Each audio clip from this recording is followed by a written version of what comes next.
hey, someone else is here.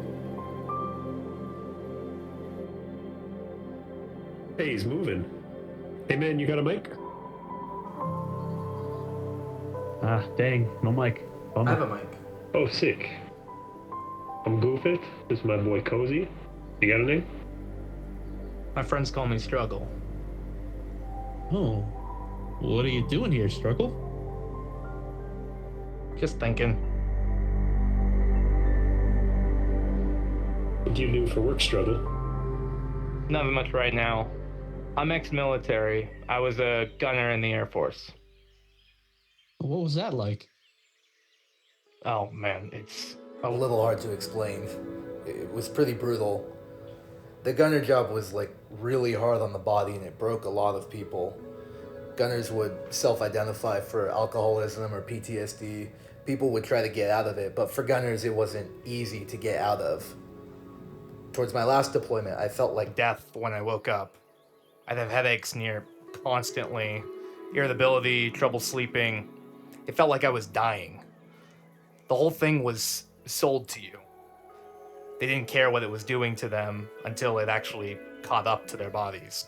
the job is amazing enough to keep doing until you physically can't, is basically what some of the old heads would tell you. I was working at Toys R Us as a stalker. So, what was the point where you were like, I'm done with Toys R Us? Well, I actually got fired from Toys R Us because I showed up stoned every day to a kid-friendly establishment. I was fresh out of high school, no plans, just life going nowhere fast. My uncle came and visited, and he pulled me aside and was like, "Hey man, what are you doing with your life? Like, look at your dad. He was in the military, your mom was in the military, they're successful, and I'm about to be foreclosed on my house because my business is going under because I'm 40 and can't keep up with the amount of work I have to do to keep a roof over my head." I thought about it. It worked well for them. Maybe the military would give me that direction I was looking for if it worked well for my parents.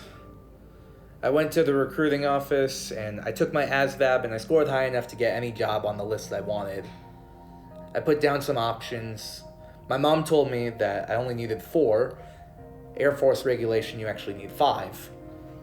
Nothing really jumped out to me on the list, but I'm like, what's aerial gunner?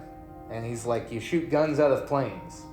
And I'm like, well, it's my 5th pick. I'm probably not going to get it, but I wrote it down. 2 weeks later, the recruiter calls and he's like, hey man, you're going to be psyched. You got assigned to aerial gunner. All the time through training, they were telling us, hey, you know you're going to kill people, right? Yeah, that's like what I'm here to do, right? They just kept repeating it though. You know you're going to kill people. Hey, you know you're going to kill people. Hey, you know you're going to kill people.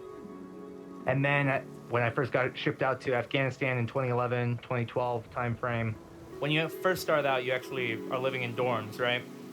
I literally thought that my dorm was cursed, but then I just realized that we were all gunship guys. The guy whose room I took, he had a stroke. 23-year-old had a stroke. The guy across from me, he started getting headaches like near constantly to the point of like he couldn't function. The guy down the hall, he got like epileptic seizures. The guy at the end of the hall, he shook. He literally got this thing where like he had the shakes, like Parkinson's. I was like the only one of those guys at that time that didn't have some neurological disorder happen to them. When you're young, you have a little bit of an immortality complex. So like, I didn't expect anything to happen to me. I'm like, well, obviously they had health problems, whatever. And there was a time when I was in gunships that I thought like, you know, I'm probably gonna die from like cancer. And that's cool. That's pretty metal. There was one time we were guiding a convoy. The convoy's going and the lead vehicle gets struck by an RPG in like the tire well. Tire explodes and everyone inside was fine. They're meant to withstand explosions, but the people dismount and start shooting the ridgeline, and it all happens so fast. You'd think like these shells are pretty dumb, right? Just like explode on impact. The PGU-45 actually had a radar in it. 15 feet above the ground, it would it would explode. That's what it was supposed to do. What it actually did was it failed. The radar failed. And so this thing smacks into the middle of a tree, and the tree falls over and it crushes these two insurgents that were right beneath it. My first death was by tree. I killed a tree and then two people under it. I went to my room and I was just like ready to process. I laid down, turned some music on, and I just was waiting for some kind of like human emotion. Because like you watch a movie where someone kills someone for the first time and they're pretty shook up. And so I laid there just waiting, and I was like, is it weird that I'm not feeling anything? Like, what's going on here? I should be feeling some kind of way about what just happened. And over the years, I've come to the realization that I was like told, you're going to kill people. You're going to kill people. You're going to kill people. Like that was already internalized in me, that was going to be the conclusion. That's what I was going to do. So do you ever think, just like as you're going about your civilian life, back to the lives you've taken? There's a lot about that time that I think about often. There was one mission through the Helmand River Valley on that same trip. And if I'm going to tell the story, I want to tell it in its entirety. The Helmand River Valley was kind of like a hotspot. Obama had authorized this general command for like a final troop surge as one last push into Afghanistan.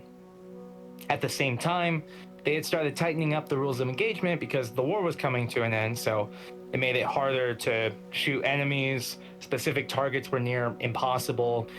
You couldn't shoot buildings without direct authorization from like the literal commander of all the forces in Afghanistan. I had been flying these Helmand River Valley missions for 5 days in a row. And I didn't expect anything to happen because like nothing had happened the previous 5 days.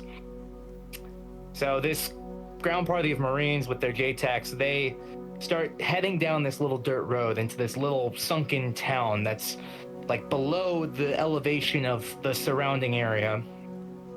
Up the road was a wadi, like a creek, and to the side of the town was like this wall that was like built into it. As soon as the first guy crossed the wall into this town, he starts getting lit up from this 2-story mud brick building from like the top window. There was nowhere for these guys to go. The rules of engagement at the time was like, if you could retreat, don't engage the enemy. Just like let sleeping dogs lie, whatever. If they went up to the right, they'd have to go up the embankment and their backs would be to this guy who was shooting at them. If they went back up the road, they'd lose the cover of this wall because they'd have to walk like above it. And if they went further up the road, there was no guarantee that there wasn't another window on the other side of this building that they could shoot at them from while they were crossing the creek. These guys were just stuck there with their AKs, and it was basically turning this wall into Swiss cheese while they were behind it losing their cover. I'll never... God, this mission's hard to talk about. It was the only time I've ever heard a Joint Terminal Air Controller lose his cool over the radio. He called up and he's like, if you don't get rounds down right now, we're gonna die. And I'm like, I'm not doing justice to how it sounded. Like, you could hear the crack in his voice and just the panic in the midst of everything. And I had to sit there and just watch because like this guy was in a building and we're not allowed to shoot buildings. We try to tell the ground force commander, like, hey, these guys are taking accurate fire and they can't retreat. We need to strike this building. And he's like, I'm not giving you authorization to strike that building. If there's civilians in there, that's on my head. And we had an internal crew discussion, like, we could declare self-defense for these guys, but if there are civilians in there, then that would come back on us. And we weren't willing to take that on. And so we had to get in touch with headquarters back in Bagram, tell them what was going on. They would send a runner to the guy in charge of all the forces of Afghanistan for NATO, get him up to speed, answer all his questions, and then get direct authorization from him to strike the building. And the whole time, I'm like fuming. Like, we have the capability to stop what we're seeing right now. Like, that's what our mission was. Our purpose was to save ground parties' lives. And I just was seeing red. Like, That was the most mad I've ever been in my life going through that experience. I actually know that there's like a difference between like anger and like wrath. Like that's what I was feeling. Like I felt like I could just rip out the side of the fuselage of the gunship, jump out of the sky, and like fucking sucker punch these Taliban in the face. Like that's how mad I was that I would do something irrational like that. We eventually got the authorization to strike the building. Not 2 rounds into the 105 and a couple 40s from the 40mm, we get this ceasefire call. And I'm like, what the fuck are we doing? Let's level that bitch, turn it into a fucking dirt parking lot. Like, and they called up and they say, there's women and children running out of the building. What? Like, what the fuck? There's not women and children running out of the building. There's terrorists in there. Like, I couldn't process it. And I don't know. I've thought about that situation multiple times. And just like, what could we have done to prevent that? Like, that was a perfect setup from them.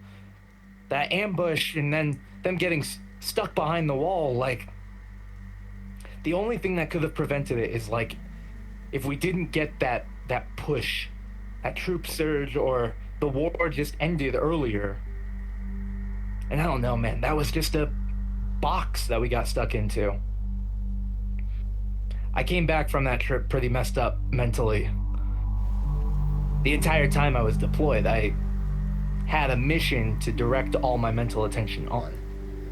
But after I got home, and after my parents had visited and then left, it was my first time ever being alone with my thoughts about that mission.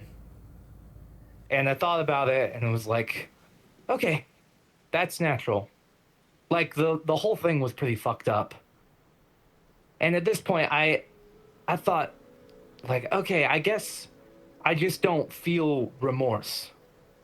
But truly, the real thing is that I just was suppressing these emotions.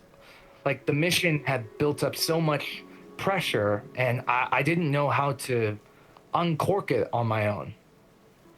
And I thought, like, well, I can't stop thinking about it, so obviously there's something wrong about it.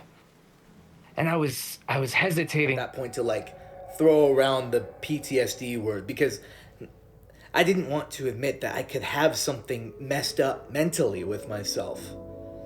And I was like, all right, we're gonna do this my way. And I went out and I bought like a 5th of Crown Royal, and I went home and I fucking uncorked it because I knew it was a depressant, and I was going to drink it and just tap into those emotions and just release the pressure on the dam, like, whatever. Well, that was a bad move, because as soon as I did, I couldn't stop. I started bawling like a baby for 4 hours that night. And I thought that I would wake up the next morning and be like, okay, great. I had a good cry, like, whatever, got it out of my system. Immediately afterwards, okay, I'm thinking about the mission because I'm thinking about the mission because I'm thinking about how I unbottled those emotions. And so just stop thinking about the mission, just stop thinking about it. But it just kept bouncing around in my head every day for like months. And it was bringing me to my breaking point. And you know, it's easier for me to admit this now than it was back then, because like I was very prideful. Admitting that I had any kind of mental health issue was just never a place I was gonna go. And it got pretty dark there for a bit.